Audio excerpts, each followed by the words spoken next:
Hi hello welcome to Anu channel. ఈరోజు నేను బెండకాయ పకోడీలాగా కొంచెం ఫ్రై చేస్తున్నాను. అలా అని పకోడీ కాదు, పకోడీలా ఉండేటట్లుగా కొంచెం ఫ్రై లాగా చేస్తున్నాను.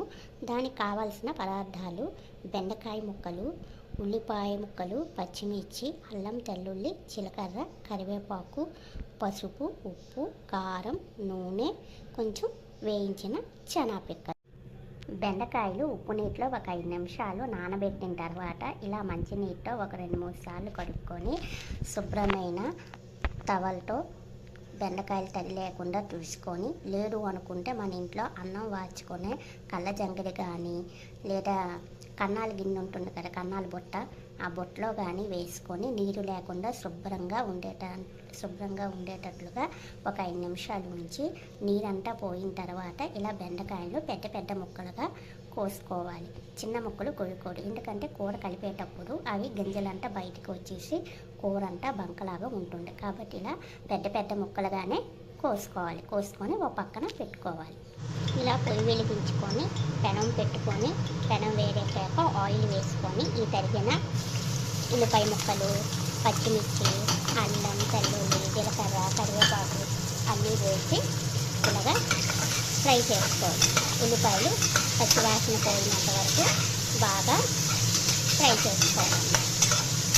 ఉల్లిపాయలు అనేది తెల్లగా ఉండకూడదు. ఉల్లిపాయ ముక్కలు అనేది కొంచెం పచ్చగా గోల్డెన్ కలర్లో వచ్చినంత వరకు బాగా ఫ్రై చేసుకోవాలి.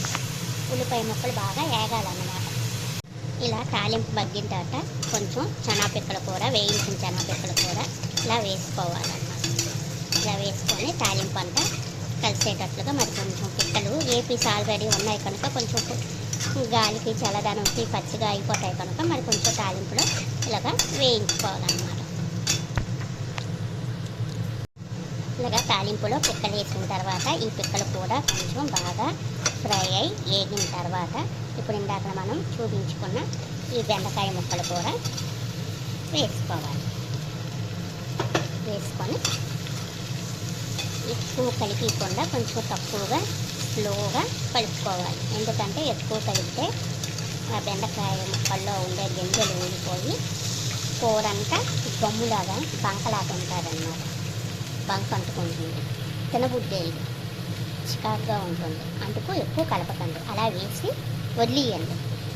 ఇలా పోపు అంతటిని పైకి తెచ్చి బెండకాయ ముక్కలు అరుగున ఆయిల్లో ఉంచేయండి. అది మెత్తగా ఫ్రై అవుతుంటుంది. అలాగా పోపు అడుగు నుండిపోయి బెండకాయ ముక్కల మీదకు ఉండిపోతే పోపు మారిపోతుంది, బెండకాయ ముక్కలు అనేవి ఏగవన్నమాట.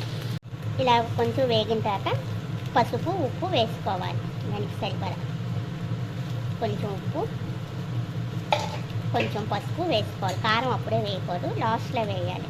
కారం ముందు వేస్తే అగల్లా వచ్చేస్తుంది, కూర అవ్వదు, ఒక అంటట కూర మారిపోద్ది, టేస్ట్ పోద్ది. అందుకు కొంచెం పసుపు, ఉప్పు వేసుకొని ఇప్పుడు స్లోగా కలుపుకోవాలి. ఇలా మంట సిమ్లో పెట్టుకొని కొంచెం అలాగా ఎక్కువగా కాకుండా గట్టిగా కాకుండా ఇలా స్మూత్గా ఇలా కొంచెం కలుపుకోవాలన్నమాట. కలుపుకొని ఇలాగా మూత పెట్టుకోవాలి. మూత పెట్టకపోతే బెండకాయ అనేది ఏగదు. ఇంకా బెండకాయ ఇలా కొంచెం ఏగిపోయిన తర్వాత దానికి సరిపడా కారం వేసుకోవాలి.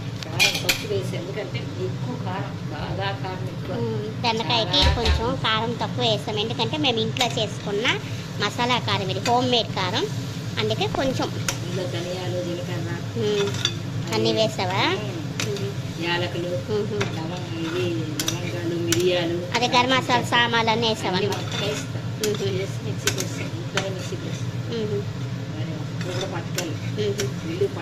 అవును, మిక్సీగా చేస్తాం మేము. ఎప్పుడప్పుడు కొంచెం అలాగ కారం మిక్సీగా చేస్తాం. 1 కేజీ కారంలో మిక్సీ చేస్తాం. మిల్లులో కూడా మరి బయట ఆడించమన్నమాట. ఇలాగ ఈ విధంగా కారం వేసుకొని కలుపుకొని ఇదేంటి మూత పెట్టాలి. మళ్ళీ మూత పెట్టి ఇంకెంతసేపు ఉంటారు?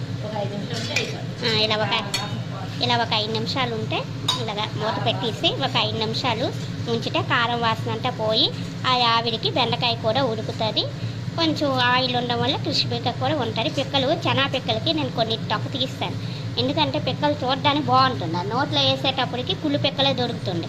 అందుకు కొంచెం పిక్కలు ఎలా ఉన్నాయని టెస్టింగ్కి కొన్ని నేను తొక్క తీస్తాను. కొన్ని మాత్రం పిక్కలు కనబడాలి కలర్ కనేసి తొక్క ఉంచాను.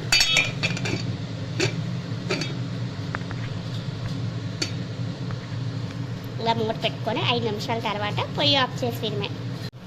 ఇలా 5 నిమిషాల తర్వాత కొద్దిగా కొత్తిమీర వేసుకొని గార్నిష్ చేసుకోవాలి.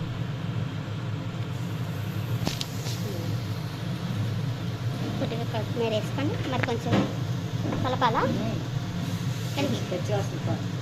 పచ్చి వాసన పోవాలంటే కొంచెం ఇలాగ కలుపుకోవాలి. ఎందుకంటే ఆయిల్ ఆ తర్వాత కారం ఉప్పు తాలూకా ఫ్లేవర్ అనేది కొత్తిమీరకు పడితే అప్పుడు కొంచెం టేస్ట్ ఉంటుంది. లేకపోతే కొత్తిమీర కసకసలాడుతుంది, పచ్చి వాసనగా ఉంటుంది తెల్ల. అది ఈ విధంగా ఇలా కలిపేసిన తర్వాత పొయ్యి ఆపిన కదా, పొయ్యి ఆపేసి మూత పెట్టేస్తే ఆ వేడికి అక్కడికడి కొత్తిమీర సరిపోతుంది అన్నమాట. ఈ విధంగా బెండకాయ పకోడీ బెండకాయ శనగపలుకులు ఫ్రై రెడీ. పకోడీ ఫ్రై లాగా రెడీ. బెండకాయ శనగపిక్కల ఫ్రై రెడీ. బెండకాయ శనగపిక్కలు పకోడీలా ఫ్రై చేశాను. మీరు కూడా ఒకసారి ఇలా ట్రై చేయండి. చేసి కామెంట్ బాక్స్లో ఎలా ఉందో కామెంట్ చేయండి. ఈ వీడియో నచ్చితే లైక్ చేయండి, షేర్ చేయండి, సబ్స్క్రైబ్ చేయండి ఫ్రెండ్స్. ఇలాంటి మరిన్ని మంచి వీడియోల కోసం అను ఛానల్ని ఫాలో అవ్వండి.